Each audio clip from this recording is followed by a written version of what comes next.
Innalillahi wa inna ilaihi raji'un. Kita lihat sajalah para petinggi kita sekarang bagaimana menyikapi hukum. Sebab saya dengar ada bargaining, orang takut teriak maling sapi karena DE maling wedus. Tidak berani teriak ada maling sapi karena dia maling kambing. Yang lain maling ayam, dikumpulin ternyata maling semua.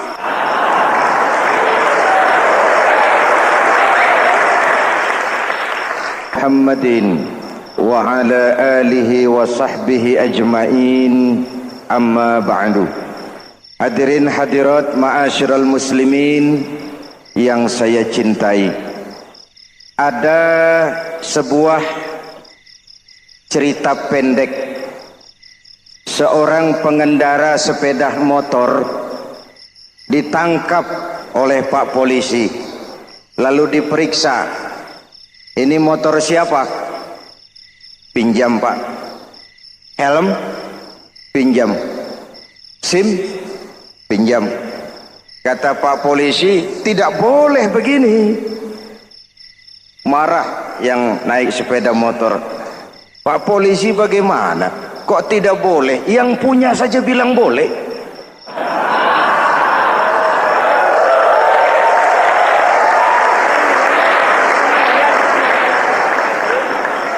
Cerita ini memberikan gambaran bagaimana masyarakat kita sekarang cenderung memboleh-bolehkan diri sendiri, melahirkan permissive society. Masyarakat serba boleh dengan ukuran sakarepe dewe. Itu sebabnya agama diturunkan. Dalam contoh yang indah, Rasul memberikan gambaran bahwa Islam ini bagaikan sebuah bangunan yang komponen pokoknya 5. Bunyal Islamu ala khamsin. Islam dibangun di atas 5 komponen pokok. Jadi kalau Islam ini ibarat bangunan, unsur penunjang pokoknya itu 5. Mari kita analogkan Islam dengan bangunan. Kalau saudara akan membangun rumah, sebelum pasang tiang, pasang genteng, pasang jendela, apa yang lebih dulu dibangun? Fondasi. Kalau Islam ibarat bangunan, fondasinya adalah syahadatu an la ilaha illallah wa anna muhammadar rasulullah. Ini fondasi. Jikalau kuat fondasi, aman bangunan. Jikalau rapuh fondasi, lentur dan luntur bangunan.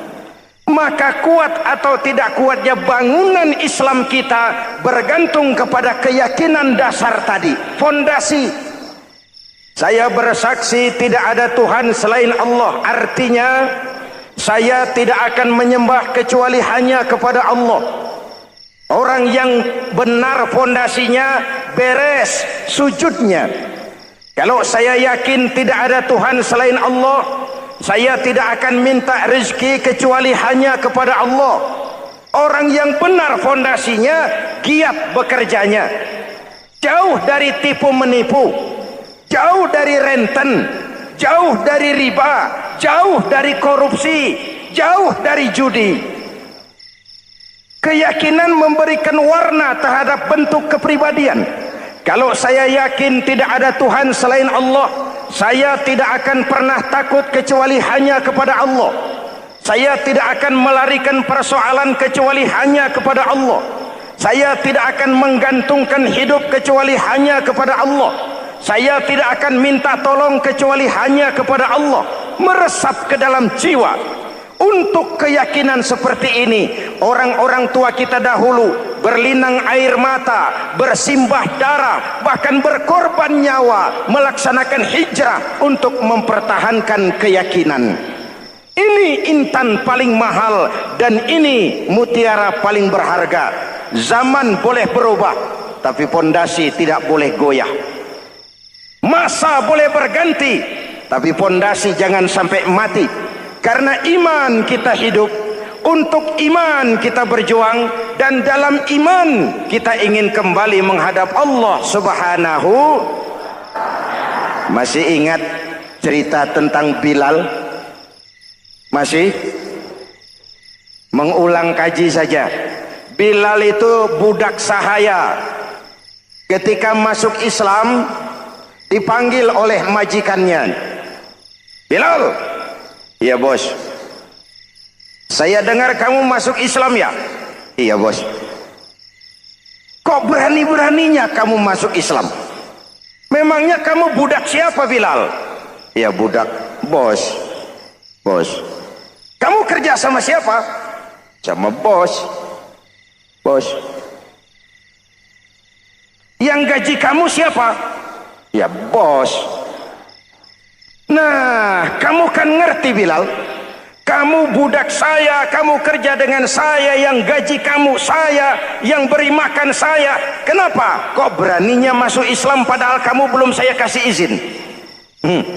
Bos, bos boleh beli badan saya, tapi jangan mimpi bisa membeli jiwa saya. Tuhan boleh kuasai badan saya, tapi jangan mimpi bisa menguasai keyakinan saya. Saya memang benar Tuhan yang gaji, tapi kan saya digaji, saya kerja.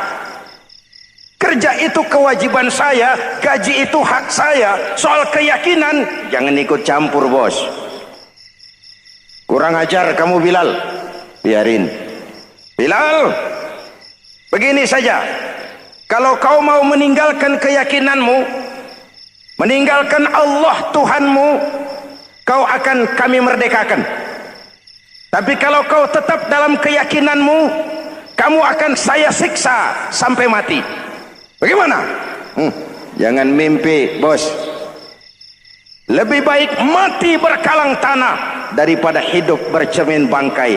Biar saya gugur membela keyakinan daripada hidup jadi penjilat menjual akidah. Itu prinsip.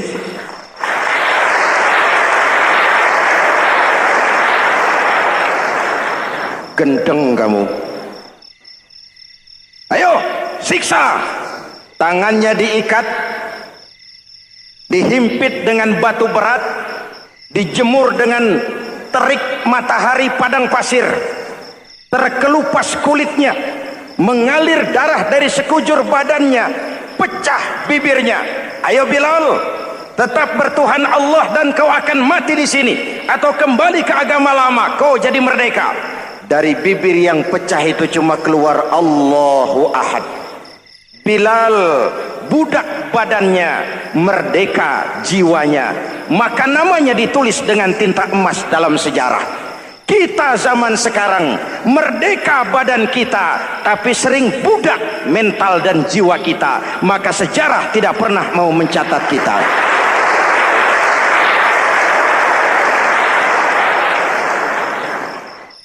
Ma'asyiral muslimin yang saya cintai, fondasi sudah. Lalu apa lagi? Mulai memancangkan tiang.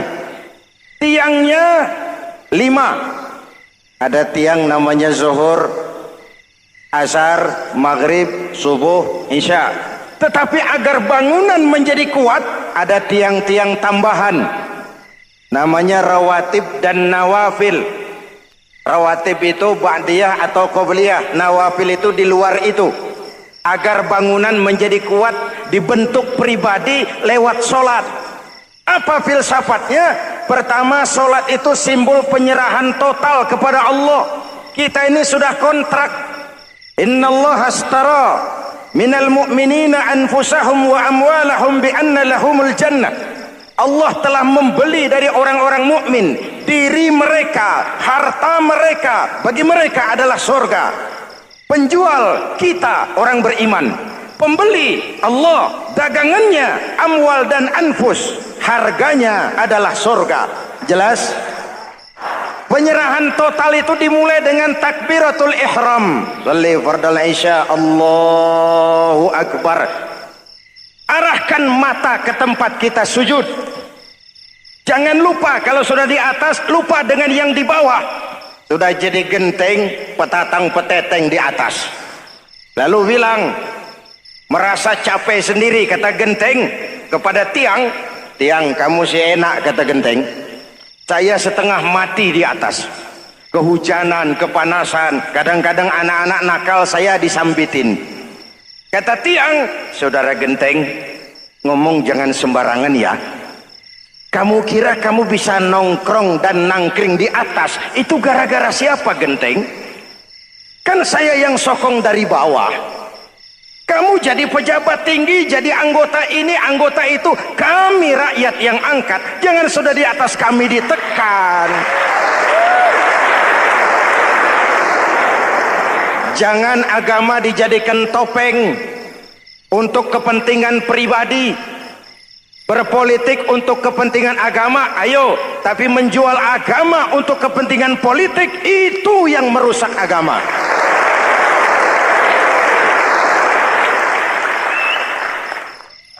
Ini kan kita lagi prihatin sedang meluncur kasus Bulog Gate 2.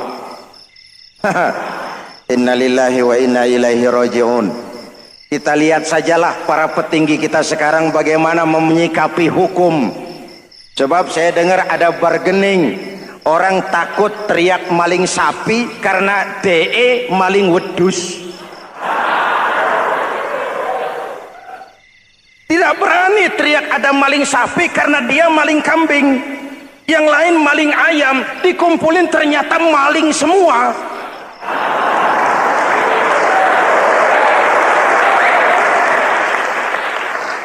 Hadirin yang saya hormati, ini melukai rasa keadilan. Oleh karena itu, sholat mengajarkan kepada kita, dalam posisi berdiri, lihat tempat sujudmu. Jangan menteleng terus ke atas, lalu lupa dari mana kita berangkat. Itulah maknanya tawadhu, rendah hati, tidak melonjak angku dan sombong. Ada sebuah hadis, Rasulullah bersabda, "Idza aradallahu biqaumin khairan." Apabila Allah menginginkan kebaikan kepada satu bangsa, apabila Allah menginginkan kebaikan kepada satu kelompok rakyat, walla alaihim hulama'uhum, maka yang naik jadi pemimpin adalah orang-orang yang santun, orang-orang yang lemah lembut, bukan orang yang menggunakan kekerasan dan tiran, sedikit-sedikit main pecat. Itu terlambat lahir. Mestinya lahir di zaman Hitler, mestinya lahir di zaman Benito Mussolini, atau kalau mau lebih klasik lagi di zaman Fir'aun. Kalau Allah menginginkan kebaikan kepada satu masyarakat, satu bangsa, satu negara, naiklah orang-orang yang santun, yang ngayomi, yang menjadi solusi dan jalan keluar untuk kepentingan rakyatnya, mampu memberikan keteladanan. Saya tertarik dengan pidato Presiden Cina pada saat dilantik. Cina, Presiden Cina pasti tidak tahu Pancasila, pasti tidak kenal Islam, tapi pidato pelantikannya, berikan saya 100 peti mati, yang 99 akan saya pakai buat koruptor, yang satu akan saya pakai sendiri kalau kamu lihat saya tidak benar. Luar biasa. Yang diperlukan sekarang ini keteladanan, hulama'uhum, sikap ngayomi, mencari jalan keluar, bukan memamerkan kekuasaan, memamerkan kekuatan, arogansi, menghormati perbedaan. Itu ciri demokrasi.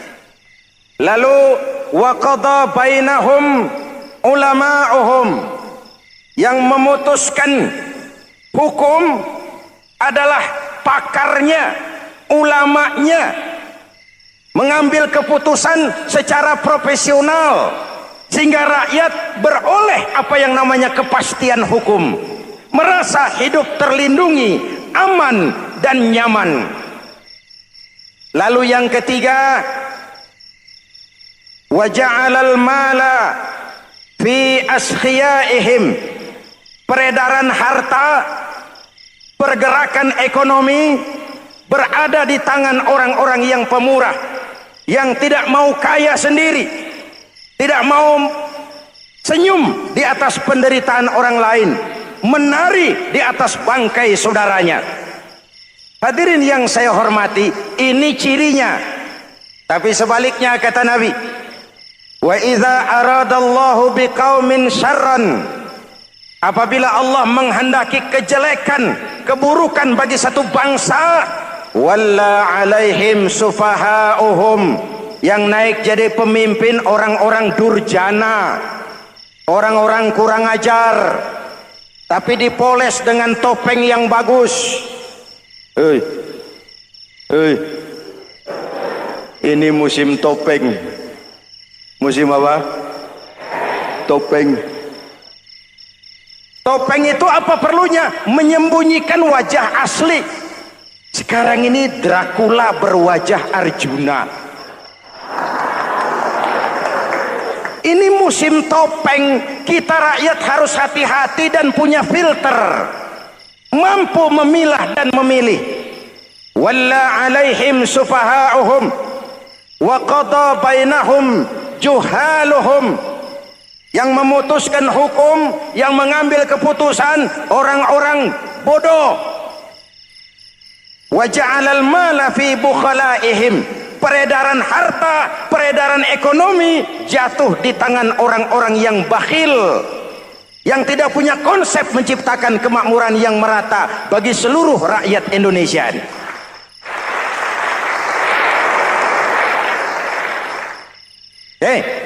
Kita kembali kepada tiang. Ini kan lagi cerita tiang tadi ya. Kalau sedang berdiri, lihat tempat sujud, jangan menteleng terus ke atas. Terserang penyakit tamak bin rakus alias serakah. Nah, selesai. Anggota badan yang paling terhormat ini kepala. Ketika sujud, sama rendahnya dengan telapak kaki. Allahu Akbar, yang besar cuma Allah. Apa bedanya saya dengan saudara? Tidak ada, kecuali saya ngomong saudara dengerin. Kita sama-sama beribadah, sama-sama mencari nilai tambah di hadapan Allah. Apa saya lebih penting dari saudara? Belum tentu. Apa saya lebih hebat dari saudara? Belum tentu. Perasaan lebih penting, lebih hebat, lebih jago setan. Jelas? Ayo tundukkan kepala, dia sama rendahnya dengan telapak kaki kita. Yang besar cuma Allah. Allahu Akbar. Lalu diakhiri dengan menebarkan salam. Assalamualaikum warahmatullah. Assalamualaikum warahmatullah. Menebarkan salam, mewujudkan rasa aman, damai, bukan menimbulkan keresahan. Hadirin yang saya hormati, ini karakteristik kita.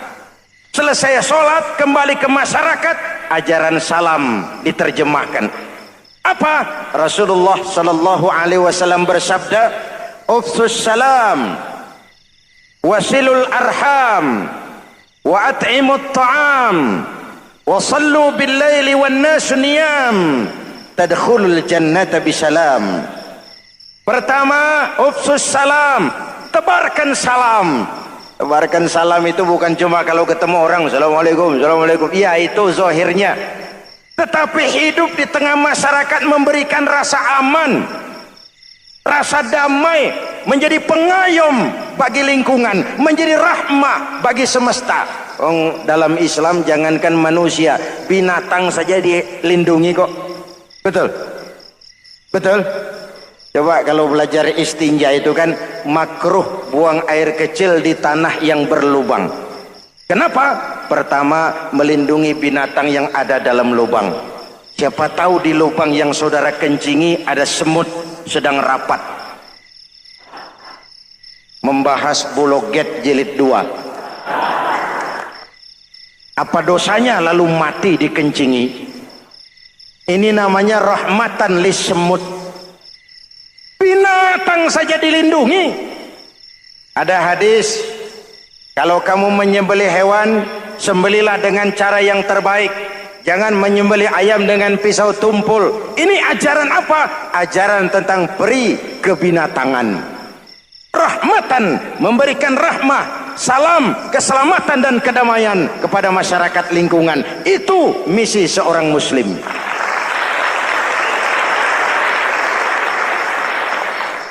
Hadirin hadirat ma'asyiral muslimin yang saya cintai, saya kembali kepada pesan Nabi tadi itu. Pertama, ufsus salam, sebarkan salam.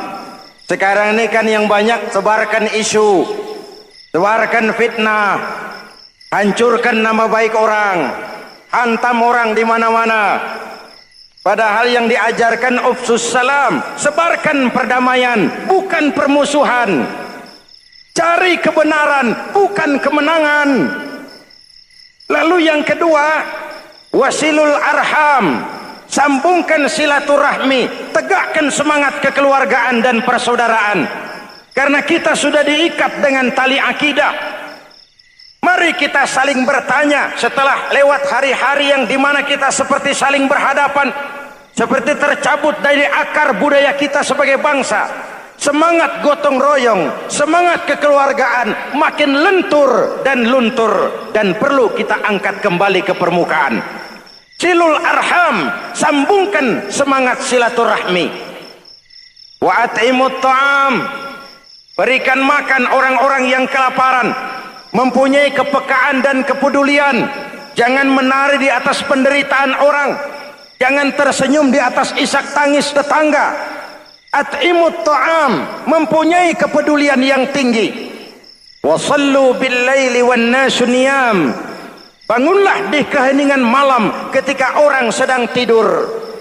Istilah saya, kalau mau telepon Allah, jangan lupa nomor teleponnya, 44342, jumlahnya 17. Zuhur, asar, maghrib, isya, subuh, 44342.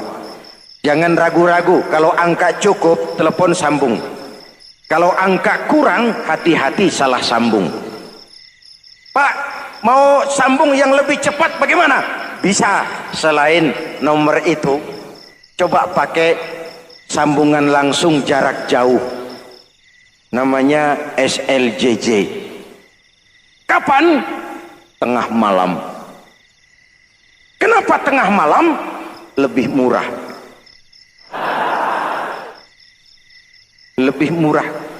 Saluran kosong, telepon jarang yang pakai, orang banyak tidur. Wa minal laili fatahajjad bihi nafilatan lak asa ayyab'atsaka rabbuka maqaman mahmuda. Nun di keheningan malam, bangun. Seperti bapak-bapak, ibu-ibu sering bangun tengah malam ya Bu? Ya. Ngapain? Kalau bangun tengah malamnya sih saya percaya, cuma urusannya apa? Kira bangun tengah malam mau tahajud, malaikat sudah mau nulis, cuma buang air kecil, tidur lagi. Hampir salah tulis saya.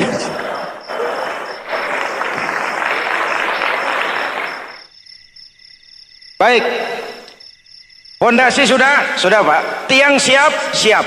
Lalu apa lagi? Nah, rumah itu supaya ada batas, perlu pagar, dinding, tembok.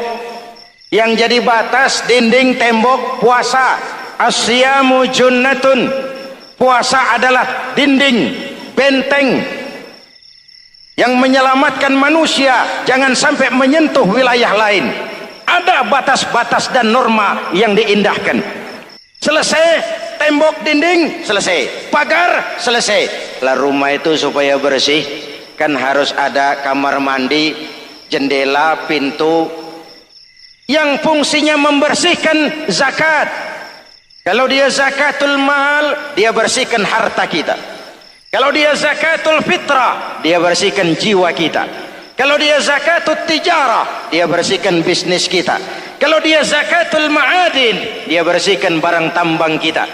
Karena itu dalam kitab-kitab fikih dikatakan zakat itu adalah harta yang tu'khazu min aghniyaihim wa turaddu ila fuqaraihim. diambil dari yang kaya, diserahkan. Hukum diatur menurut selera orang yang sedang berkuasa, maka yang benar bisa jadi salah, yang salah bisa jadi benar. Kalau untuk rakyat, hukum itu tajam bukan main, cepat sekali dilaksanakan. Tapi giliran menengah ke atas, yang gedean dikit berbuat salah, hukum tompul. Tapi ada orang-orang tertentu yang agunannya palsu, jaminannya palsu, bawa kata belece, bukan cuma miliaran, triliunan kredit bisa keluar. Terluka rasa keadilan, hilangnya kesempatan. Rakyat cuma dapat kesempitan, jarang dapat kesempatan.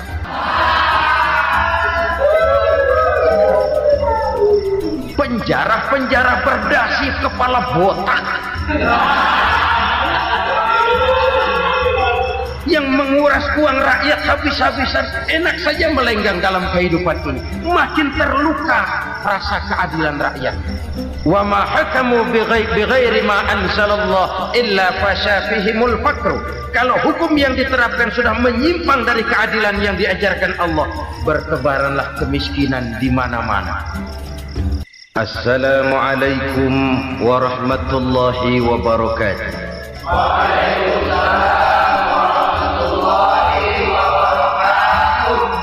Bismillahirrahmanirrahim. Alhamdulillahi rabbil alamin. Wassalatu wassalamu ala asyrafil anbiya'i wal mursalin, Sayyidina wa maulana Muhammadin wa ala alihi wa sahbihi ajma'in, amma ba'd. Saudara-saudara kaum muslimin rahimakumullah, sebagai bangsa kita tengah menghadapi berbagai bencana, baik di bidang ekonomi maupun di bidang politik. Adalah potret kehidupan sehari-hari. Kita menyaksikan peristiwa-peristiwa yang memilukan dan memalukan. PHK terjadi di mana-mana, pengangguran meningkat, harga-harga membumbung tinggi, daya beli rakyat semakin lemah.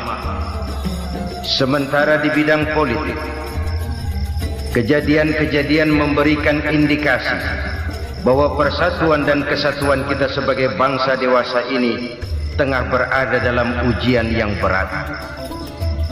Pada jumpa kita kali ini, tanpa bermaksud untuk mencari kambing hitam dari bencana yang kita hadapi, saya ingin menyampaikan sebuah hadis yang diriwayatkan oleh Imam At-Tabarani dari Ibnu Abbas bahwa Rasulullah sallallahu alaihi wasallam bersabda, khamsun bi khamsin.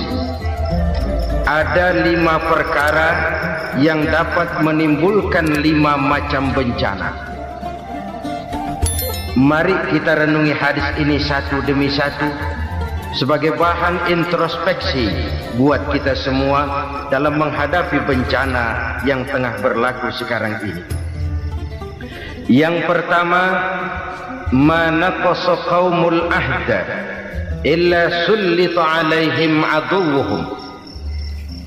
Apabila suatu kaum sudah mengingkari janjinya, maka mereka pun akan dikuasai oleh musuh-musuh mereka. Sederhana saja nampak kalimat dalam hadis ini.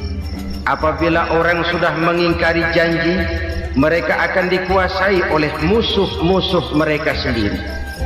Dan musuh kita yang paling utama saat ini adalah kemiskinan dan kebodohan. Kenapa itu terjadi? Karena kita mengingkari janji kita sendiri. Di saat awal-awal berdirinya Orde Baru, kita pernah berjanji untuk melaksanakan Pancasila dan Undang-Undang Dasar 45 secara murni dan konsekuen. Kita berjanji bahwa kita akan menegakkan pemerintah yang bersih dan berwibawa. Itu semua pada permulaannya. Waktu demi waktu berjalan, kita lupa dengan janji yang kita ucapkan itu. Ketuhanan yang Maha Esa kita ucapkan, tapi kesetanan yang luar biasa yang kita lakukan. Kemanusiaan yang adil dan beradab yang kita dengungkan, tetapi kemanusiaan zalim dan biadab yang kita praktekkan. Sederhana saja saudara, hampir setiap pejabat pada posisi-posisi kunci, di awal-awal ia memangku jabatan itu, biasanya ia mengucapkan sumpah dengan lafaz demi Allah, bahwa dalam melaksanakan jabatan ini saya tidak akan menerima hadiah atau pemberian dalam bentuk apapun. Itu pada permulaannya. Lama-lama rupanya hadiah itu asik juga, mulai diterima. Lama-lama dirasa kurang, mulai menagih. Dan akhirnya terjadilah praktek yang disebut suap menyuap, semir menyemir, dan lain sebagainya. Kalau ini sudah menjadi kenyataan, bagaimana kita mau menegakkan pemerintah yang bersih dan berwibawa? Undang-Undang Dasar 45 menyatakan bahwa bumi, air, dan seluruh kekayaan negara dikelola oleh negara bagi sebesar-besar kemakmuran rakyat. Yang terjadi adalah bahwa kita merasa mewakili rakyat untuk menikmati harta dan kekayaan negara, sehingga rakyat banyak tidak bisa ikut menikmatinya. Menumpuklah harta itu sehingga terjadilah pepatah, gunung ditimbun, sumur digali. Yang kaya semakin kaya, yang miskin semakin terpuruk. Kita ingkar dengan janji yang kita ucapkan di awal-awal kita bergerak. Kita ingkar dengan janji pada saat kita mengatakannya dengan menyebut nama Allah, dengan mempertaruhkan nama Tuhan, sehingga pada akhirnya jabatan pun mengalami tender. Sudah menjadi rahasia umum, orang mau jadi lurah mesti mengeluarkan uang, mau jadi camat mesti mengeluarkan uang, mau jadi wali kota, bupati, bahkan gubernur, itu ada pasarannya. Secara logika, kalau orang memperoleh satu jabatan karena banyak mengeluarkan uang, tentu pada saat ia mengeluarkan uang, ia sudah punya pemikiran, modal pasti pulang, modal pasti kembali. Kalau orang memperoleh suatu jabatan karena banyak mengeluarkan uang, maka langkah pertama yang dia lakukan setelah memangku jabatan itu ialah bagaimana uang bisa kembali, bagaimana modal bisa pulang. Kalau modal sudah pulang, pikiran berikutnya bagaimana supaya dapat untung. Lalu kapan mau bekerja untuk kepentingan rakyat? Itu nomor 18. Kemudian kalau ada proyek-proyek besar, pertanyaannya ialah bukan apakah proyek ini bermanfaat bagi rakyat, apakah proyek ini layak untuk diteruskan, tetapi yang jadi pertanyaan paling utama ialah bagian saya berapa duit dari proyek ini. Kita bisa lihat proyek, mega proyek lahan 1 juta hektar di Kalimantan Tengah, triliunan rupiah, dan proyek itu gagal. SD Impres bulan ini diresmikan, bulan depan retak. Jembatan-jembatan bulan ini gunting pita, bulan depan runtuh. Kita ingkar dengan janji. Kita berkata kita bekerja untuk kepentingan rakyat, tapi kita tidak pernah mengenal rakyat itu. Apabila suatu kaum sudah mulai mengingkari janji, maka mereka akan dikuasai oleh musuh-musuh mereka. Akibatnya tersusunlah barisan-barisan sakit hati, yang makin lama makin menjadi bola salju, menggelinding membesar, dan kemudian terjadilah hal-hal yang tidak kita inginkan lagi. Apabila suatu kaum sudah mengingkari janji, maka mereka akan dikuasai oleh musuh-musuh mereka. Ini penyebab bencana yang pertama. Kita tidak konsekuen. Tadinya kita dengan lantang teriak-teriak berantas korupsi, ganyang korupsi. Pada waktu kita belum mendapat kesempatan. Setelah kita naik punya kesempatan, rupanya korupsi enak juga dirasa. Terjadi pergeseran nilai, orang luntur, kehilangan idealisme awal. Lalu untuk menghibur diri, menutup kesalahan, kita gunakanlah pepatah bahwa tidak ada gading yang tak retak, bahwa kita harus mikul dhuwur mendem jero. Itu semua cuma sebagai dalih agar kesalahan kita tidak dibicarakan orang lain. Padahal kita sendiri yang mengingkari janji. Kita yang keluar dari komitmen awal kita. Kita berjanji melaksanakan Pancasila dan Undang-Undang Dasar 45 dengan murni dan konsekuen. Kita berjanji untuk menegakkan pemerintah yang bersih dan berwibawa. Namun dalam kenyataannya itu tidak kita laksanakan dengan sebagaimana mestinya. Kita bergeser, kita mengalami proses degradasi, peluncuran nilai, dan akhirnya terbentuklah barisan-barisan sakit hati yang semakin lama semakin membesar itu. Kita harus introspeksi. Memang kalau zaman sedang susah, biasanya kambing hitam laris, tukang kompor gentayangan. Itu dari dulu selalu mencari kambing hitam. Karena itu kita tidak bicara orang, kita tidak bicara siapa yang salah, kita bicara sistem, dan sistem itu bisa mengena siapa saja. Kalau orang sudah mulai mengingkari janji, bergeser dari komitmen awal, itu sudah mulai ya mengalami proses peluncuran, proses degradasi. Ini penyebab yang pertama. Kita tidak lagi konsekuen bahwa bumi, air, sumber daya alam adalah milik negara, dikuasai oleh negara, digunakan bagi sebesar-besar kemakmuran rakyat. Ternyata rakyat yang makmur itu tidak merupakan gambaran yang menyeluruh dari rakyat kita. Undang-undang dasar kita menganut ekonomi kekeluargaan, tapi yang kita praktekkan adalah ekonomi keluarga. Kalau bukan keluarga nggak dapat proyek. Kalau bukan keluarga nggak dapat macam-macam. Kekeluargaan kita rubah menjadi keluarga. Timbullah penyakit nepotisme. Kita bergeser, kita ingkari janji, dan kita anggap kita atasnamakan rakyat. Rakyat cuma sekedar jadi adres, rakyat cuma sekedar jadi alamat, tetapi kehidupan mereka tidak banyak berubah dan tidak banyak terangkat. Kaum muslimin rahimakumullah, ini penyakit yang pertama, penyebab bencana yang pertama. Yang kedua, kata Nabi, wa ma hakamu bighairi ma anzalallah. Apabila hukum yang diterapkan sudah tidak lagi bersumber dari hukum Allah, illa fasha fihimul faqr, maka akan bertebaranlah kemiskinan di mana-mana. Ini artinya apa? Apabila hukum tinggal sebuah stempel, apabila hukum sudah diatur menurut kepentingan, apabila hukum sudah tidak lagi ditegakkan secara adil, maka kemiskinan merambah di mana-mana. Hukum diatur menurut selera orang yang sedang berkuasa, maka yang benar bisa jadi salah, yang salah bisa jadi benar. Hukum dalam kenyataan hidup berlaku seperti pisau. Pisau itu kan saudara lihat, yang namanya pisau dimanapun itu tajamnya ke bawah, ke atas tumpul. Kalau hukum itu kalau untuk rakyat, hukum itu tajam bukan main, cepat sekali dilaksanakan. Tapi giliran menengah ke atas yang gedean dikit berbuat salah, hukum tumpul.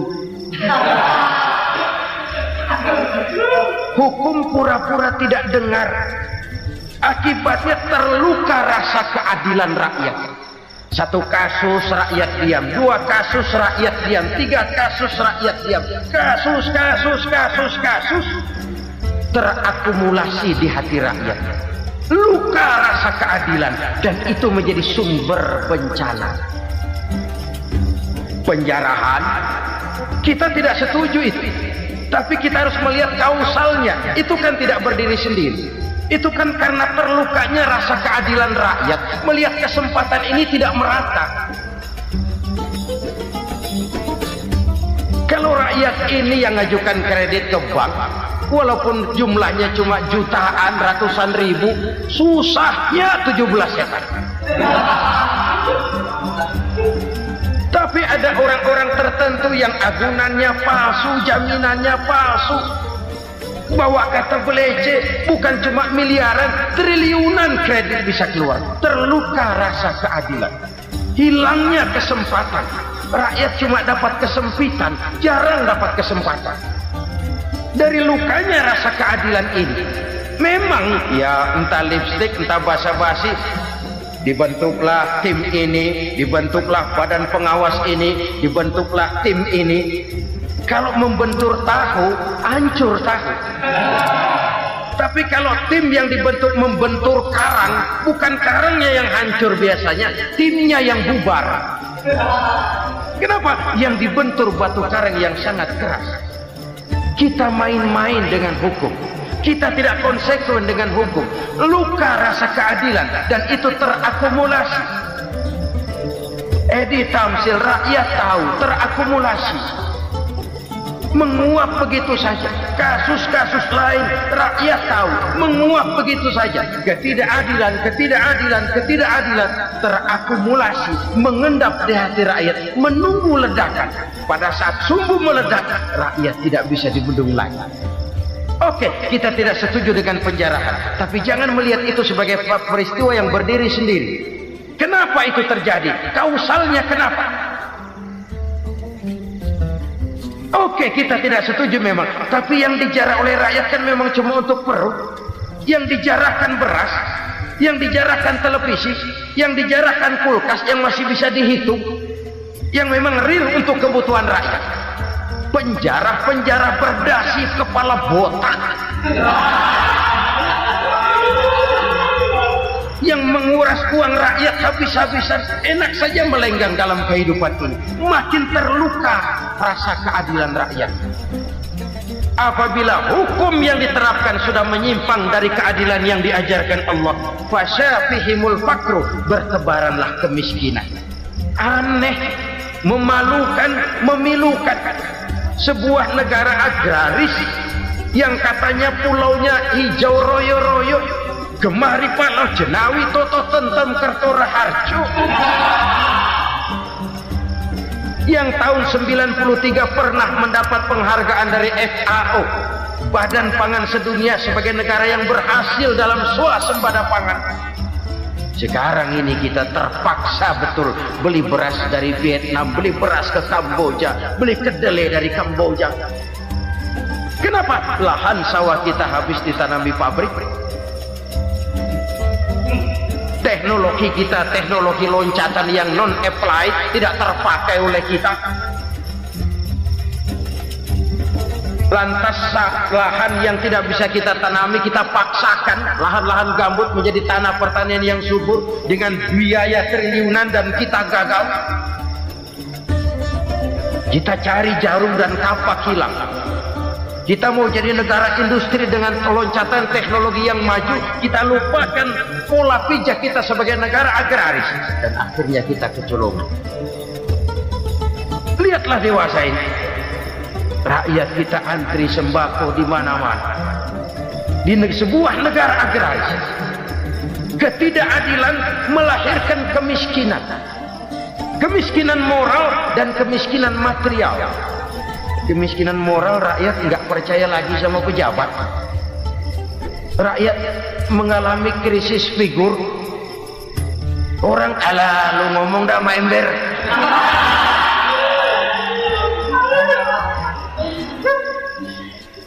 Penataran yang menghabiskan biaya miliaran itu melahirkan pejabat-pejabat korup.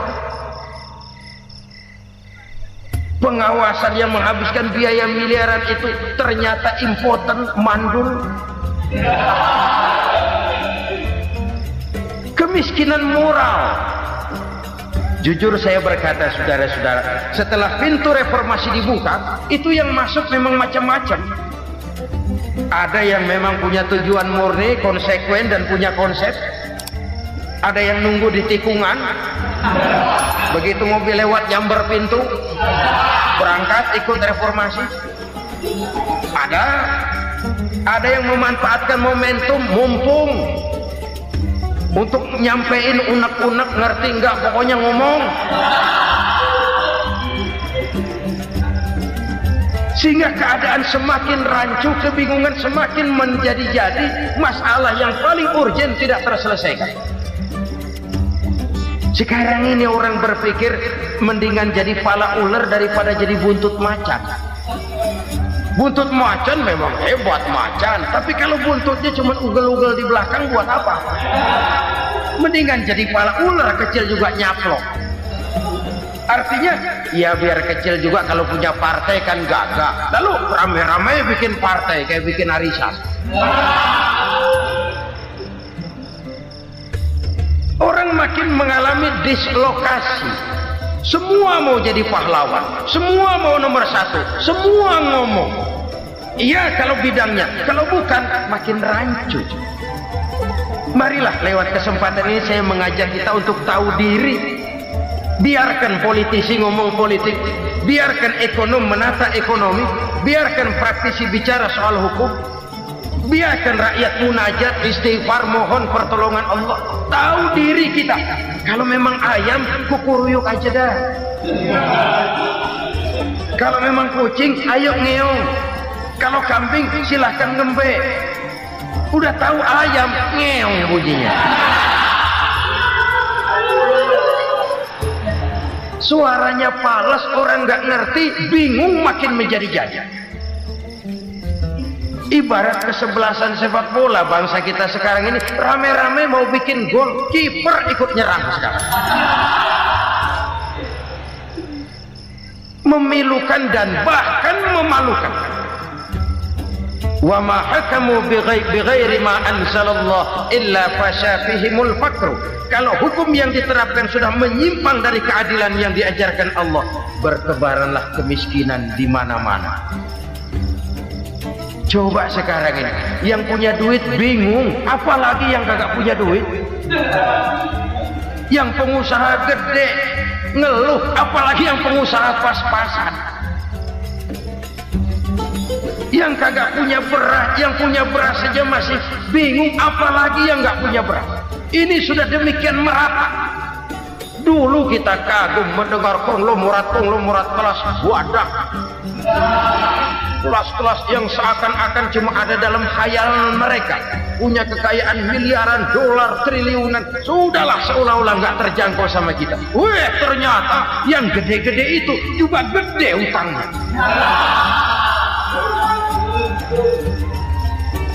Dan rontok satu demi satu. Ternyata rakyat selama ini cuma dialamatkan, cuma dijadikan adres. Rakyat yang tidak banyak ngerti persoalan ini harus menanggung hidup ini begini berat, harus menanggung beban hidup ini begini tinggi. Daya beli semakin lemah, semakin terpuruk dan terpuruk, sedang keadaan belum juga banyak berubah. Yang hutang sama luar negeri itu kan bukan rakyat kecil, Ciano.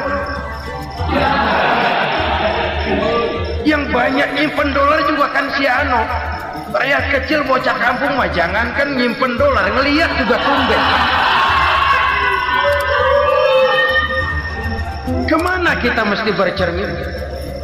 Sekali lagi saya mengatakan maaf, kita tidak bermaksud mencari kambing hitam. Karena itu kita tidak bicara orang, kita bicara sistem, kita bicara keadaan. Beginilah yang dikatakan Nabi, penyebab timbulnya bencana, hukum yang ditegakkan tidak lagi berorientasi kepada keadilan, tapi berorientasi kepada kepentingan. Akhirnya bentuk hukum seperti pisau, tajam ke bawah, tumpul ke atas. Hukum cuma buat rakyat kecil, tetapi kelompok menengah ke atas kadang-kadang kebal dari perlakuan hukum. Maka bertebaranlah kemiskinan. Iya, kemiskinan moral berupa lukanya rasa keadilan. Kalau rasa keadilan terluka, orang kan nunggu kesempatan, saudara. Iya, dia nggak bisa ngomong. Iya, dia nggak sanggup action. Iya, dia nggak bisa tunjuk rasa, tapi hatinya kan kapan ada kesempatan, kapan ada waktu, tunggu. Hatinya mesti begitu. Sehingga begitu ada kesempatan, terjadilah hal-hal yang tidak terhindarkan. Dan itu ekses, bukan reformasi. Jangan seperti sebuah dialog saya dengan seorang abang beca.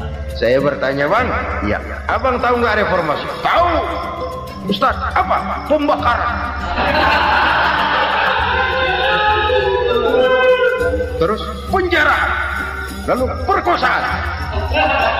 Itu referensi. Itu yang saya lihat. Itu yang dia lihat. Saya tentu tidak menyalahkan abang beca kita, karena memang itu yang dia lihat dan sejauh itu wawasannya. Tapi ini indikasi bahwa banyak rakyat kita yang belum bisa menggunakan kebebasan secara bertanggung jawab. Padahal kebebasan tanpa tanggung jawab tirani. Sebuah contoh gampang-gampangan. Saya beli radio, saya setel di kamar saya, lalu saya bilang, ini radio gue. Yang beli gue, pakai duit gue setel di kamar gue, sekeras-kerasnya, gak ada urusan sama orang lain. Itu kata saya. Tetapi tetangga saya sebelah rumah kan boleh juga ngomong begitu. Kata tetangga saya, ini mata gue, yang ngantuk gue tidur di kamar gue, kenapa suara radio lu nyampe kemari? Artinya apa ini? Kebebasan saya nyetel radio dibatasi oleh kebebasan tetangga saya yang mau tidur. Tidak ada kebebasan mutlak. Kebebasan mutlak tanpa tanggung jawab kembali akan melahirkan tirani, kembali akan melahirkan pemaksaan kehendak. Dan itu lagi-lagi bukan demokrasi. Saudara-saudara kaum muslimin rahimakumullah. Ini penyakit yang kedua, lukanya rasa keadilan, terutama di kalangan rakyat kecil. Itu mengendap menjadi akumulasi dan menunggu giliran kapan bisa dimuntahkan. Dengan kata lain, rakyat itu banyak banget makan yang perutnya jadi enak, nyelam. Kapan nunggu muntahnya? Udah begini banyak akumulasi yang mereka pendam di perut ini, sehingga ketika terjadi kesempatan itu sudah tidak terkendalikan lagi. Kita out of control. Saya tidak mentolerir sikap-sikap kekerasan. Bahkan saya lebih cenderung bahwa kalau di rumah kita banyak tikusnya saja racuni, jangan rumah dibakar. Bahwa ada korupsi, ya, ada kolusi, memang ada nepotisme, tentu. Tetapi tikusnya saja racuni, jangan rumah dibakar. Masa mau ngusir tikus bakar rumah? Tikusnya lari, tikusnya selamat, rumahnya ewes-ewes.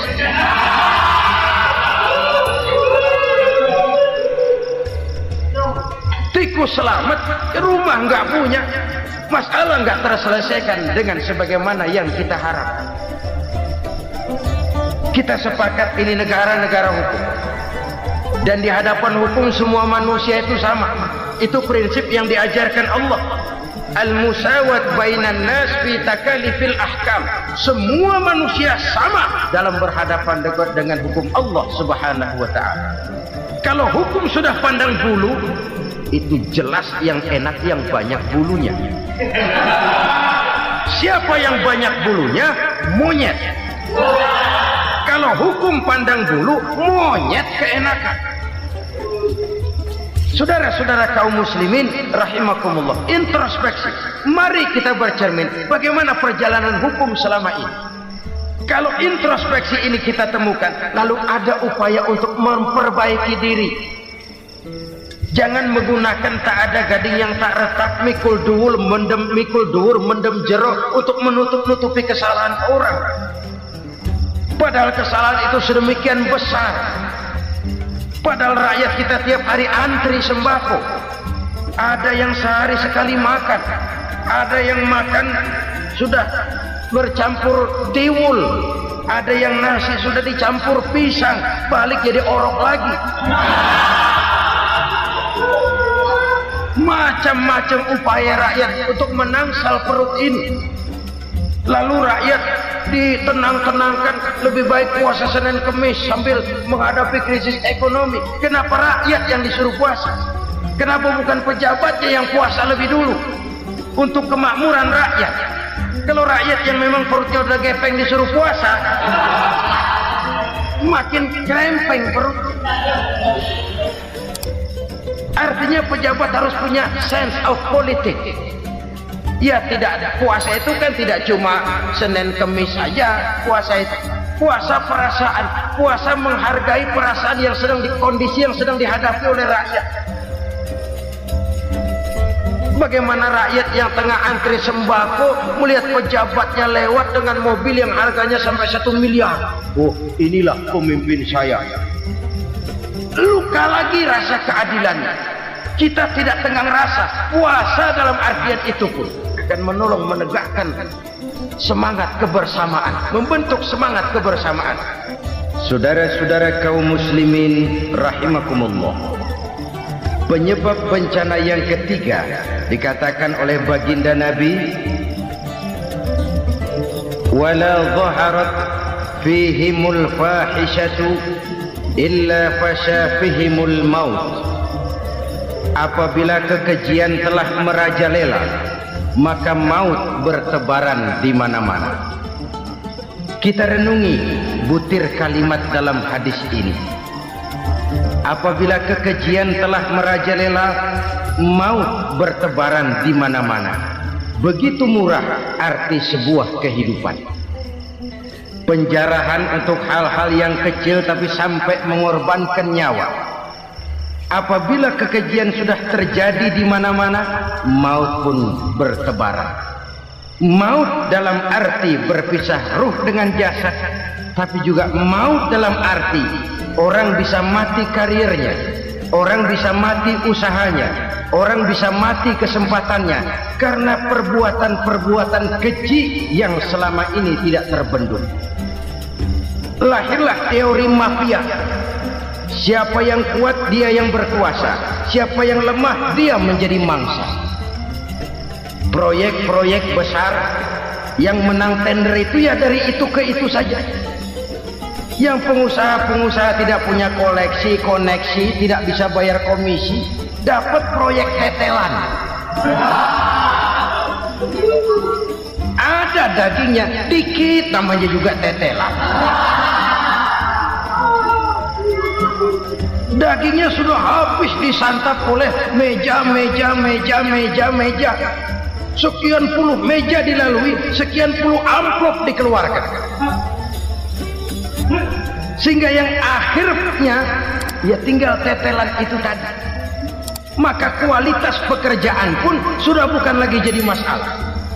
Demikianlah mafia-mafia ini bermunculan di mana-mana. Di pengadilan terkenal mafia pengadilan. Hukum bisa dibeli, hukum bisa dipesan menurut kebutuhan sponsor.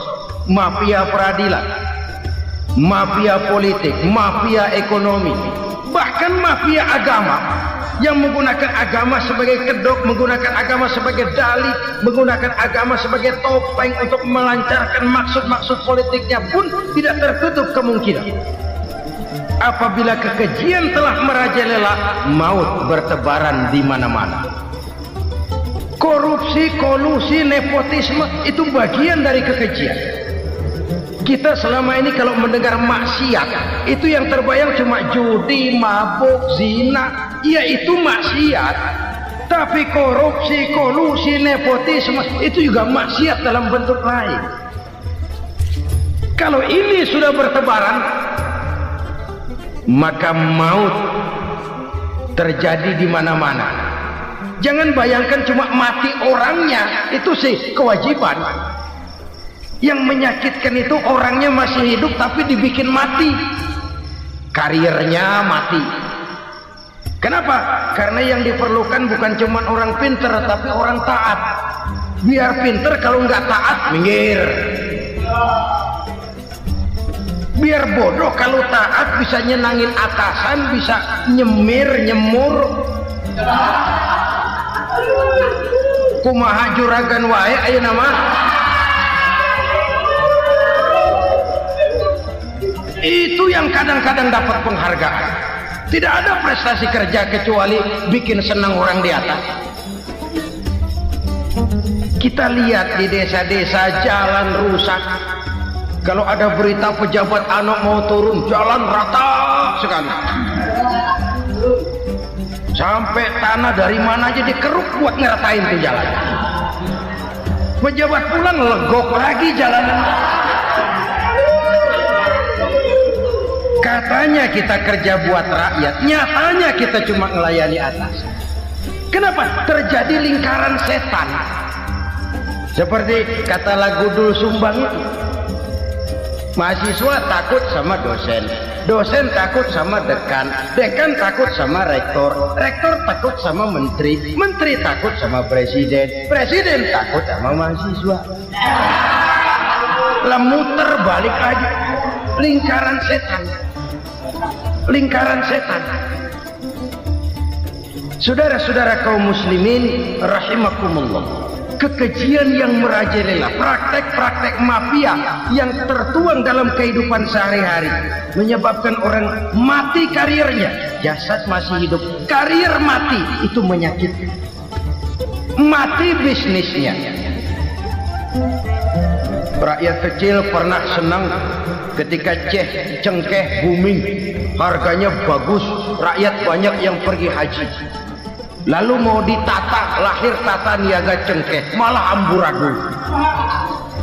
Harga cengkeh jatuh, petani cengkeh kecil menjerit. Siapa yang untung? Segelintir orang. Masihkah kita pakai atas nama rakyat untuk kepentingan nasional, padahal yang nyanyi cuma segelintir orang? Masihkah kita mau bohongi rakyat ini dengan mobil nasional tapi bikinan Korea? Masihkah kita mau bermain verbalisme, bermain kata? Ini sebuah masa lalu yang tidak perlu terulang lagi untuk masa-masa yang akan datang. Kekejian merajalela, orang mati karir, bisa mati usaha, mati bisnis. Usahanya maju, dirangkul, hancur. Usahanya maju, dipukul, hancur, tenggelam. Bahkan yang memilukan dan memalukan badan-badan usaha milik negara itu dikebiri sedemikian rupa sehingga tidak menghasilkan hal-hal yang bermanfaat buat negara. Saudara-saudara kaum muslimin rahimakumullah, kalau nafsu yang sudah mengatur itu semua, maka kekejian pun merajalela. Orang sudah pakai teori mafia, yang kuat dia yang menang, yang kuat dia yang berkuasa, yang lemah silakan minggir di sudut-sudut kehidupan. Kalau kekejian seperti ini merajalela, maut bertebaran di mana-mana. Banyak orang mati karirnya, banyak orang mati usahanya, banyak orang mati imajinasinya. Sekarang ini dalam dunia seni yang banyak karyawan seni, bukan seniman.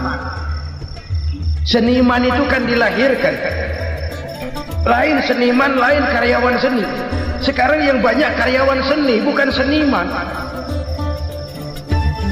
Mati karir, mati imajinasi, mati improvisasi,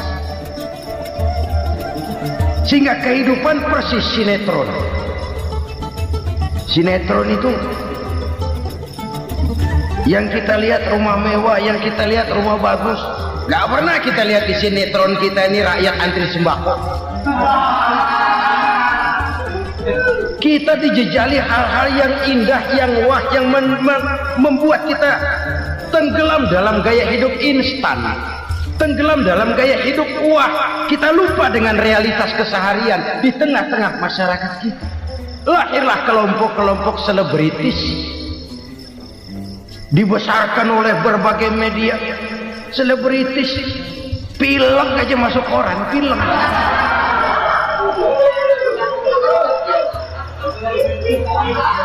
Rakyat yang pingsan antri beras nggak masuk koran. Rakyat yang semaput antri minyak nggak masuk koran. Selebritis panok masuk koran.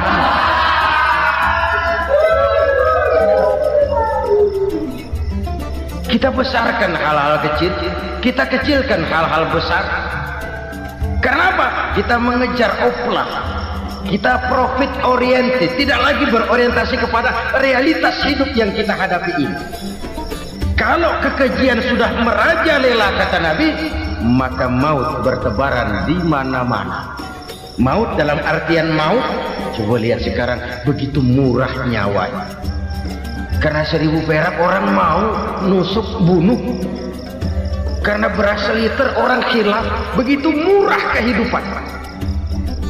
Tapi kekejian dalam bentuk korupsi, kolusi, nepotisme, kekejian dalam bentuk itu mematikan karier, mematikan bisnis, mematikan imajinasi, mematikan kreativitas. Itu juga maut dalam bentuk lain akibat kekejaman lain. Ini penyebab yang ketiga. Yang keempat, penyebab bencana menurut baginda Rasul, wala tuffiful mikyala illa muni'un nabat. Apabila timbangan sudah dicurangi, maka tercegahlah tumbuh-tumbuhan. Apabila timbangan sudah mulai curang, maka terjadilah musim paceklik. Apabila bisnis sudah bergaya mafia tadi itu, kecurangan-kecurangan terjadi, tender di balik pintu, yang dimenangkan cuma kelompok-kelompok yang bisa memberikan presentasi yang besar, muni'un nabat, terjadilah paceklik. Paceklik, panen gagal, wereng, ya wereng, kemarau panjang, it's okay, air sulit, iya. Tetapi kan semua itu ada yang ngatur. Kemarau ada yang ngatur, belalang itu ada yang ngatur, air itu juga ada yang ngatur. Yang ngatur itu yang serba maha. Kalau ia murka melihat kecurangan timbangan, Allah itu kalau murka kan gampang saja, tinggal komandoin belalang, lang, hancurin tuh sawah. Konvoy belalang, konvoy. Allah tinggal ngutik. Angin El Nino mampir lo ke Indonesia, hujan nggak turun-turun, kemarau panjang. Jadi kalau musim kemarau kan namanya anginnya El Nino. Kalau musim hujan anginnya namanya La Nina. Cakep namanya, kejem orangnya. Saudara lihat Cina sekarang sedang kena La Nina, banjir besar, ribuan orang meninggal. Dia mah ribuan mati kagak berasa, rakyatnya miliaran. Bangladesh lagi ngalami La Nina, India lagi ngalami La Nina. Angin, hujan, kemarau, belalang itu kan ada yang ngendaliin.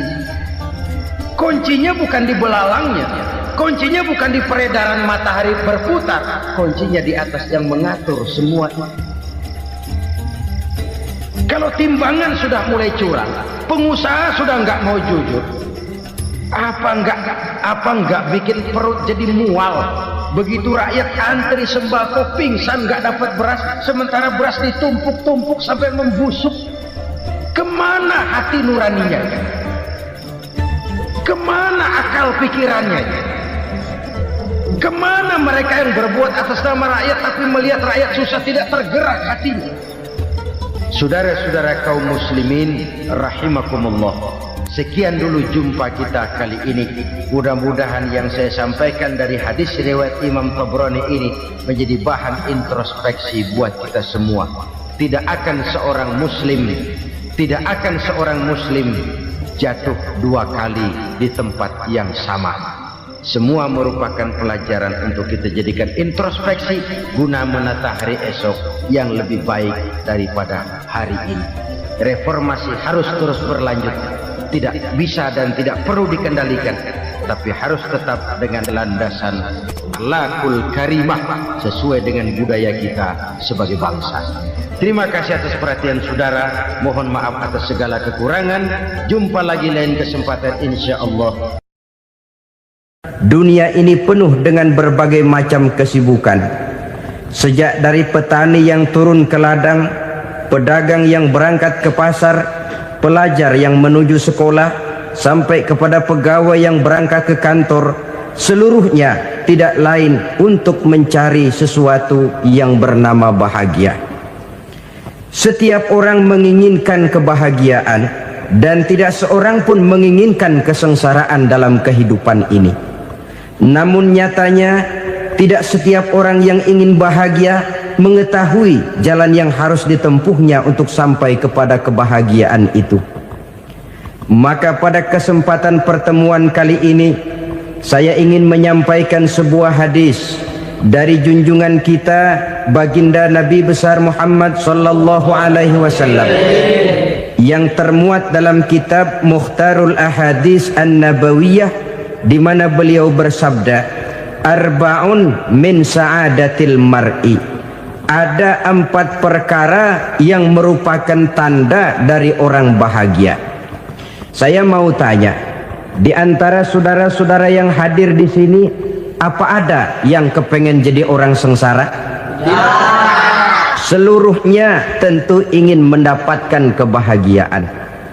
Maka menurut resep dari Nabi kita, tanda orang bahagia itu 4. Jadi kalau saudara ingin bahagia, harus mempunyai 4 perkara ini.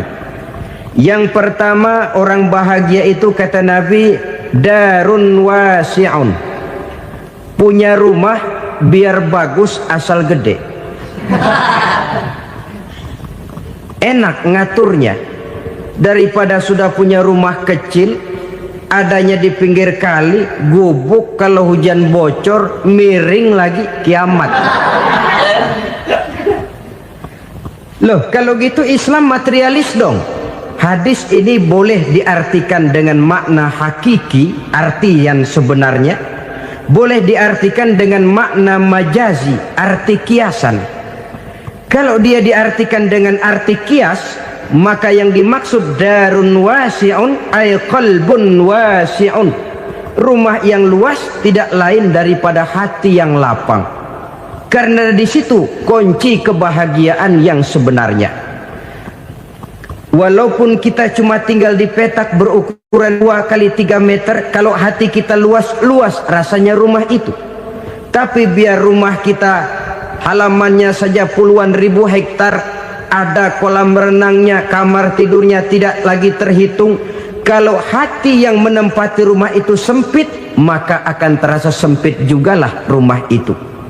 Tempat bergantungnya tidak lain adalah hati. Marilah kita mencoba melihat berbagai pandangan orang tentang bahagia ini. Ada orang menyangka bahwa bahagia itu kalau dia mendapatkan harta yang sebanyak-banyaknya. Siapa yang banyak harta, dialah raja. Apa yang dia mau, seluruhnya bisa dibeli. Keamanannya, dia bisa menyewa petugas. Seluruh fasilitas untuk menyenangkan kehidupannya bisa dibeli. Pendeknya, hartalah segala-galanya dalam kehidupan. Sampai ada pepatah mengatakan, innad darahima fil amakini kulliha taksur rijala mahabatan wa jalala. Sesungguhnya harta, dinar, dirham, uang, di mana-mana selalu bikin hebat orang yang memilikinya. Coba lihat, orang yang punya duit sama yang enggak punya duit, jangan gaya hidupnya, gaya jalannya aja lain. Wahia lisanun liman arada fasahatan, wahia silahun liman arada qitala. Uang adalah senjata yang paling ampuh bagi orang yang mau pergi perang, dan lidah yang paling fasih bagi orang yang mau bicara. Kalau bicara dengan lidah macet, cobalah bicara dengan harta, lancar. Sampai ada pepatah demikian, segalanya bisa diatur dengan harta. Maka di kalangan orang yang berpandangan semacam itu, seluruh kegiatan hidupnya hanya terfokus kepada bagaimana mengumpulkan harta yang sebanyak-banyaknya. Tidak peduli halal haram, tidak kenal sore pagi siang dan malam, tidak sempat sujud, jauh dari agama, jauh dari kehidupan yang bersifat ruhaniyah, jauh dari Allah dan sebagainya.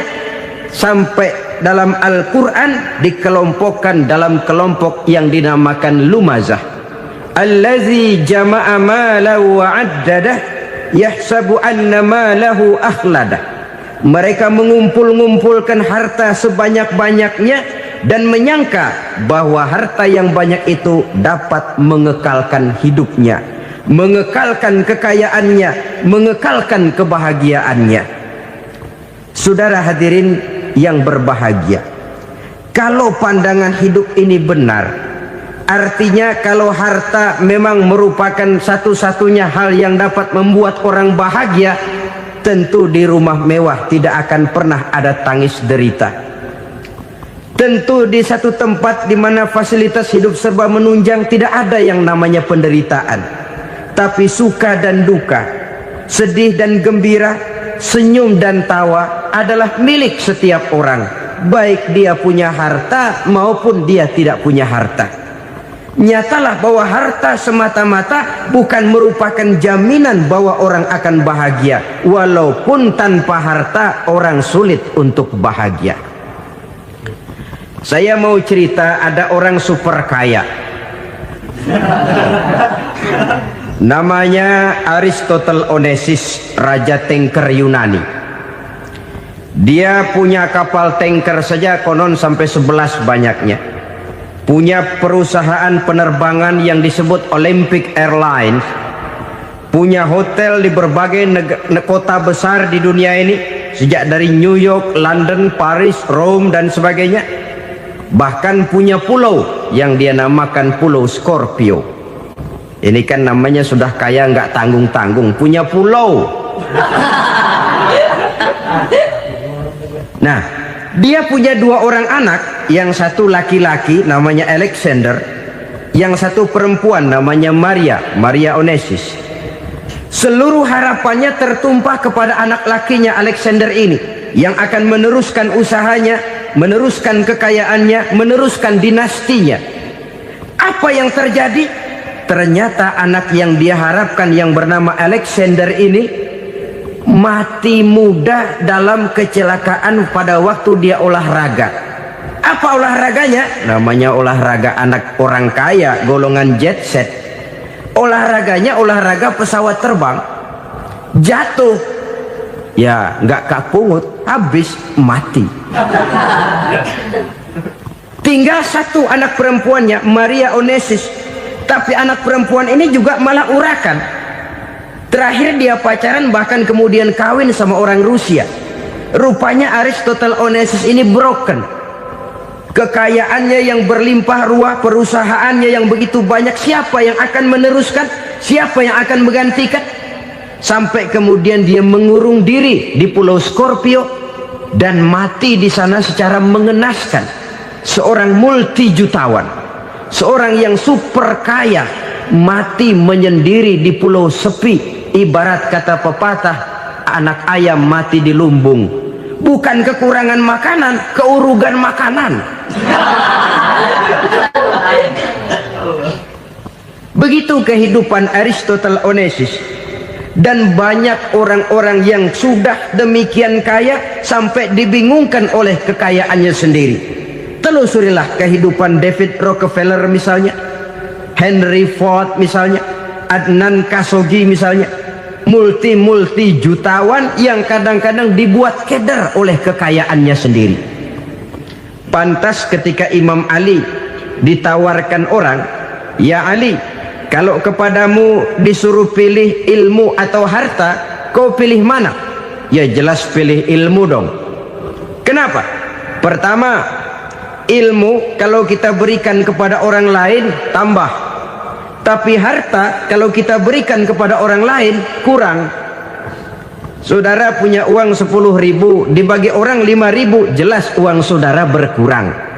Tapi saudara punya ilmu, diberikan kepada orang lain bisa, saudara pun makin mantap. Tidak lantas jadi bodoh karena ngajarin orang. Saudara bisa Fatihah lalu mengajarkan orang Fatihah, orang bisa, saudara pun makin hafal. Tidak lantas setelah diajarin orang ilmunya hilang. Begitu datang dia minta orang, "Tolong ajarin saya Fatihah," udah habis, nggak ada.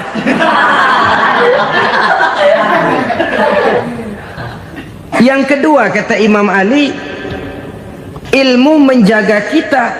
Kalau harta kita yang harus jaga. Makin banyak ilmu makin terpelihara diri seharusnya. Tetapi makin banyak harta makin bingung kita jaganya. Sampai kadang-kadang kalau perlu seluruh keliling rumah dipasangi alarm. Belum cukup disewakan anjing besar-besar, pasang di depan pintu, awas anjing galak. Masih belum cukup juga cari centeng tukang-tukang kepruk jaga rumah. Masih terasa belum aman, padahal rumahnya dikelilingi tembok besar. Di balik tembok ada pintu-pintunya tebal. Di balik pintu itu terbuka masuk kamar, kamar pun ada pintunya, pintunya pun kuat. Masuk ke dalam kamar ada lemari, lemarinya pun pintunya kuat, dikunci, kuncinya pun kuat. Tapi terhadap seluruhnya yang timbul cuma sekedar was-was saja. Kesimpulannya sekali lagi, tanpa harta orang memang sulit untuk bahagia. Tapi harta semata-mata tidak merupakan jaminan orang akan bahagia. Dengan hati yang luas, itu modal utama untuk mencapai kebahagiaan hidup. Orang yang hatinya luas, saudara-saudara, punya hati yang lapang, melihat kenyataan hidup ini, dia bersyukur senantiasa kepada Allah. Lantas tidak timbul hasud dan iri hatinya. Oleh karena itu jiwanya selalu lapang. Kalau tidak, cupik hati namanya. Dangkal pandangan, tidak senang melihat orang lain dapat nikmat, dan itu sering dijadikan contoh. Kalau orang yang lapang dada, dia lihat tetangganya beli TV baru, dia berkata, alhamdulillah ya, tetangga kita beli TV, mudah-mudahan kita bisa ikut nonton. Lapang dadanya. Tapi orang yang sempit hati, lihat tetangga beli televisi, meriang. Enggak diapa-apain, meriang. Besoknya dengar tetangga beli motor, makin sakit, ke rumah sakit. Lalu di rumah sakit dengar tetangganya beli mobil, mati. Disiksa oleh perasaannya sendiri. Orang kalau hati sudah sempit dalam hidup, kemanapun dia pergi, sempit rasanya medan kehidupannya. Kemudian kita melihat juga ada orang yang menilai bahwa bahagia itu katanya kalau punya kedudukan yang tinggi, pangkat yang agung, wibawa yang besar. Mungkin betul, tapi mungkin juga tidak. Bergantung kepada hati orang yang punya pangkat itu. Sama dengan harta tadi. Harta akan membawa bahagia kalau dia jatuh ke tangan orang yang berhati lapang. Tapi harta akan jadi bencana kalau jatuh ke tangan hati orang yang sempit. Pangkat akan membawa bahaya kalau jatuh di tangan hati orang yang sempit. Lebih dari itu, kenyataan mengajarkan kepada kita bahwa ternyata pangkat dan jabatan tidak selamanya memberikan kebahagiaan dalam kehidupan. Bahkan resikonya kelewat besar. Beberapa bukti kita bisa ambil dari para pemimpin dunia yang menjadi korban lantaran pangkat dan jabatan yang disandangnya. Saudara ingat Presiden Abraham Lincoln dan John Kennedy dari Amerika? Dibunuh orang. Park Chung-hee dari Korea Selatan, Ziaur Rahman dari Bangladesh, Anwar Sadat dari Mesir, terakhir Indira Gandhi dari India, menjadi korban dari pangkat dan jabatan yang disandangnya dari orang-orang yang tidak senang dia memegang jabatan itu. Dia akan mudah mengundang bencana. Sehingga pantas kalau seorang presiden terkemuka Amerika, Harry Truman namanya, dia mengatakan jabatan presiden itu, kata dia, seperti orang nunggang macan, naik macan. Harus kita taiki, kalau enggak dia bakal nerekam kita, ngeri katanya. Adapun orang yang hatinya lapang, kalau dia menerima pangkat dan jabatan, dianggapnya itu satu kesempatan untuk berbuat baik. Tapi orang yang berhati sempit, menerima pangkat dan jabatan, bukan kadang-kadang menerima, malah berusaha setengah mati mencapai dengan segala cara. Kalau perlu jilat atas, jilat atas. Jadi golongan sumuhun dawu. Jadi kelompok kulon nuwun. Yes sir. Yang kerjanya cuma oke bos. Kalau perlu jilat atas, jilat atas. Kalau perlu injak yang bawah, injak yang bawah. Perlu sikut kiri kanan, sikut kiri kanan. Yang penting pangkat dapat, jabatan dapat. Orang yang semacam ini, kalau sudah mempunyai pangkat dan jabatan, biasanya dia tidak menganggap itu sebagai amanah, tidak menganggap sebagai kesempatan berbuat baik, tapi malah kesempatan untuk memperturutkan hawa nafsunya yang dilatar belakangi oleh kesempitan hatinya tadi. Apalagi kalau orang memperoleh pangkat karena banyak mengeluarkan uang. Seakan-akan pangkat dan jabatan itu sekarang macam proyek, pakai tender. Siapa yang berani bayar segini naik, nggak berani minggir. Padahal logikanya, kalau orang mencapai satu jabatan karena banyak mengeluarkan uang, hampir bisa dipastikan bahwa setelah jabatan itu dia pegang, langkah pertama yang akan dilakukannya ialah berusaha bagaimana uang yang dia keluarkan supaya kembali. Ya paling kurang pulang modal dulu dong. Soal mikirin rakyat soal nanti, tapi ini modal harus pulang. Itu celakanya kalau orang memperoleh pangkat dan jabatan cuma karena banyak mengeluarkan uang.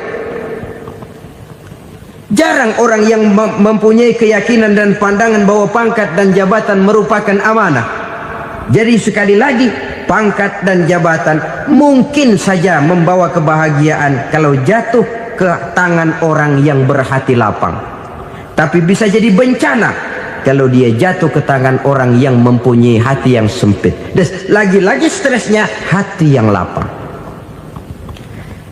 Lalu sebagian orang, saudara, ada yang berpandangan katanya bahagia itu kalau jadi orang terkenal, mempunyai popularitas, menjadi idola di kalangan remaja, di kalangan orang tua, di segala lapisan masyarakat. Padahal makin populer orang makin terikat dia. Ya kalau macam kita ini kan nggak punya nama, nggak populer, tengah malam buta mau nongkrong di warung Tegal aman. Tapi pangkat, jabatan, kedudukan, popularitas menyebabkan kita diikat dengan berbagai macam peraturan. Cuma mandi sama ke WC saja yang nggak dikawal.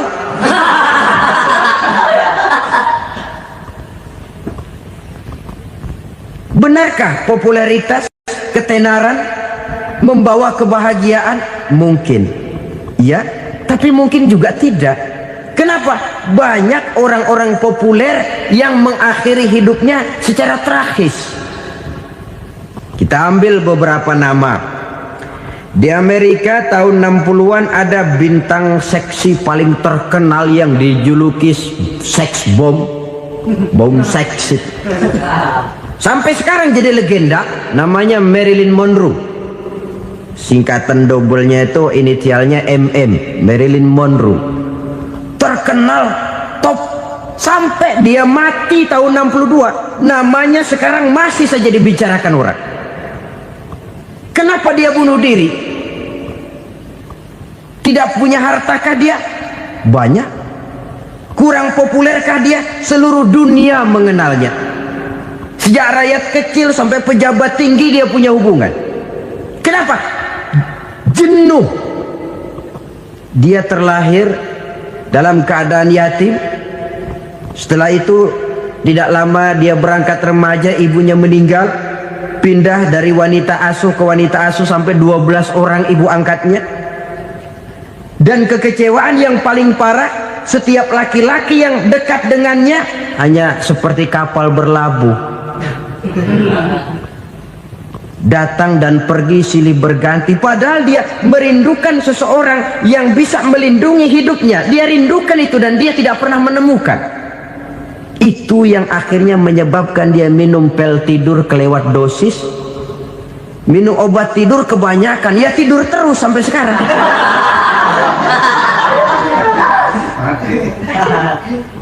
Dia mengakui, saya telah memiliki ketenaran, tapi saya tidak pernah hidup dalam ketenaran itu.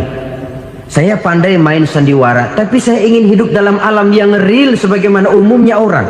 Itu yang dia rindukan. menyusul jejak yang namanya Marilyn Monroe ini. Billie Holiday, saudara kenal tentu, di rumah sakit dirawat. Dia juga minum obat overdosis, mati lagi. Jimi Hendrix minum obat tidur overdosis kelewat batas, mati lagi. Lalu yang menghanyutkan diri di danau, Janis Joplin dan Brian Jones.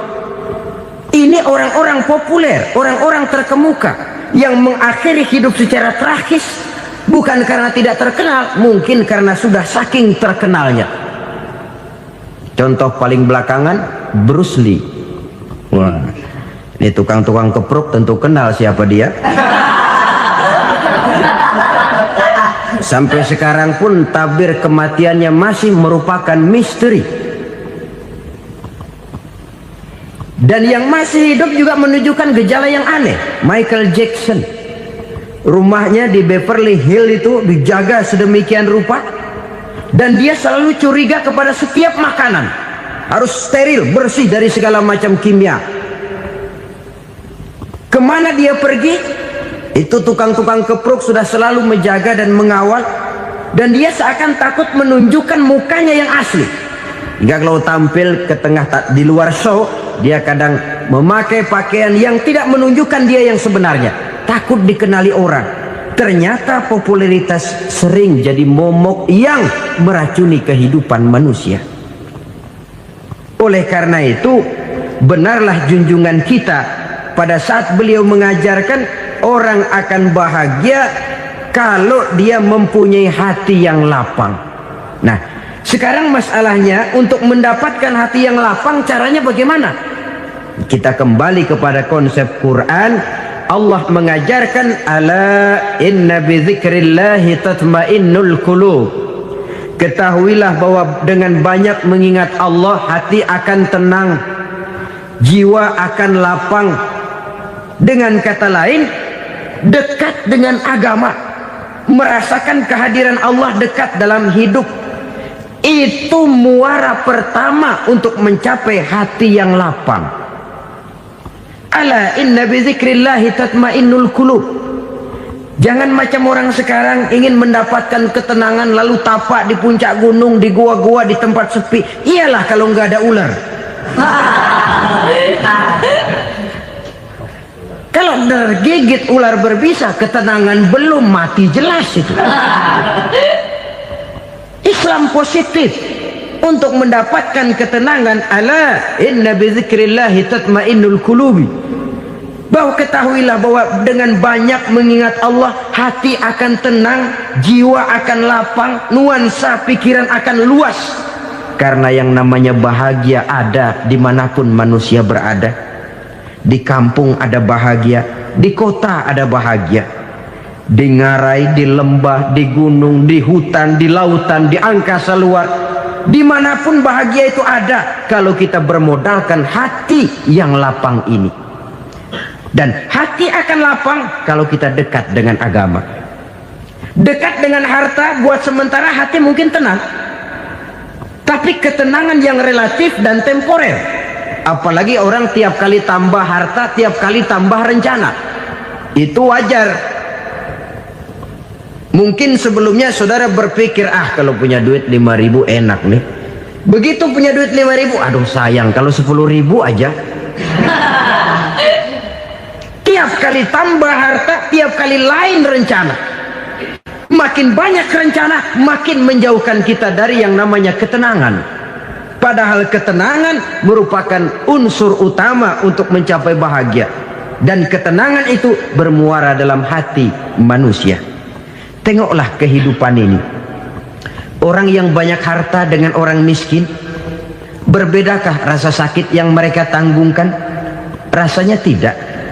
Walaupun si kaya tidur di kasur empuk berselimutkan sutra mahal, sementara si miskin meringkuk di balai bambu yang keras dan kasar. Apabila maut datang, dia juga tidak pernah pilih bulu. Maut datang menjemput si kaya di singgasana keemasannya, dikelilingi oleh para pengasuh, dayang dan idang serta para pengawal. dan maupun datang menjemput si miskin papa sehingga ia tergelepar di tepian jalan. Kedua-duanya bernama mati. Kalau nyata bahwa sakit yang ditanggung si kaya tidak beda dengan sakit yang ditanggung si miskin, bukan harta semata yang membuat orang bahagia.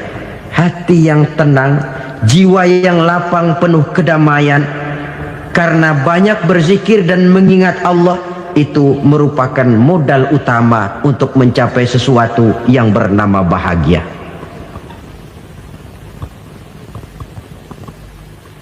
Saudara hadirin yang saya hormati, inilah yang pertama dari 4 ciri yang digambarkan oleh Nabi tentang tanda-tanda orang bahagia. Dan harus berangkat dari yang pertama ini, hati yang lapang. Ini yang harus kita miliki lebih dahulu, baru nanti akan menyusul kepada poin yang ketiga, kedua, dan selanjutnya. Sebab kalau hati sudah terisi dengan jiwa yang lapang, seluruh persoalan insya Allah akan bisa kita atasi dengan sebagaimana mestinya. Yang kedua sekarang, tanda orang bahagia menurut baginda Nabi, markabun syariah. Orang bahagia itu, kata beliau, punya kendaraan biar cepat asal lancar. Artinya kemana dia mau pergi mudah. Apa maksud hadis ini? Kalau kita kaji lebih dalam, kendaraan itu kan alat transportasi. Transportasi tidak lain adalah usaha memudahkan komunikasi. Pindah dari situ kepada teori bahwa manusia adalah zon political, makhluk bermasyarakat yang tidak bisa memenuhi kebutuhan hidupnya secara sendirian. Kita memerlukan keberadaan orang lain dalam kehidupan ini. Untuk memakai baju saja kita sudah perlukan